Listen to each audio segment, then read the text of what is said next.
Thinking about wrapping your work truck yourself, but you don't know where to start? Well, in this video, I'm showing you the step-by-step on how to wrap a company truck with a custom printed vinyl wrap. Don't worry, I'm not here to waste your time. Let's hop straight into it and get to the most difficult part, which is laying the entire side and getting full coverage. Now, typically most trucks you can use magnets, but this truck is fully aluminum, so it's kind of hard to do that.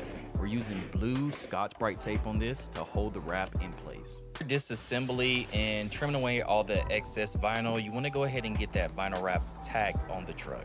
So you're going to be removing the backing paper and laying it down on one corner of the truck. This serves as your anchor so that you could pull all the backing paper off of the truck. Make sure you keep the vinyl wrap as close to the truck as possible to prevent shifting and also contamination. Now, once we get all the backing paper removed, we can start our glassing process. This is just pulling tension from left to right. This is going to help prevent fighting wrinkles down the panel when you're doing your install. Now, after we get the vehicle fully glassed out and we like where we're at, we want to go ahead and trim all the excess vinyl around the wheel well, around the window. It's going to be a lot easier to work the wrap when you have more points of access. Now, there's a couple of key steps that you need to do when you're trying to get a perfect install, but this might be one of the most important. Make sure that you're splitting your panels in half.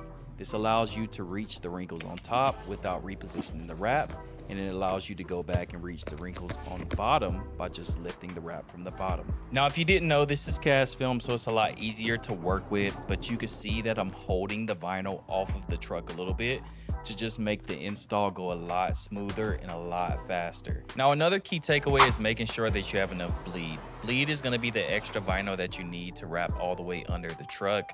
Sometimes the designers only see it from a 2D perspective, so you got to be thinking in a 3D perspective. You also may get little pieces like this where you have to line up so that you can reach the top of the truck or the vehicle that you're wrapping. Now, typically on something like a Sprinter van, I would go ahead and pre-panel this off of the vehicle, but it was such a small piece that I went ahead and did it on the vehicle. Now, just keep in mind that might involve you stretching the vinyl a little bit to make sure you can get the pattern to line up.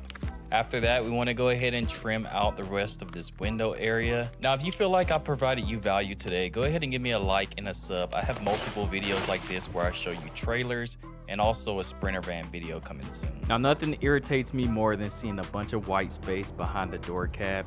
You could prevent this by making a little inlay in that area and then lifting the vinyl and squeegeeing it over top.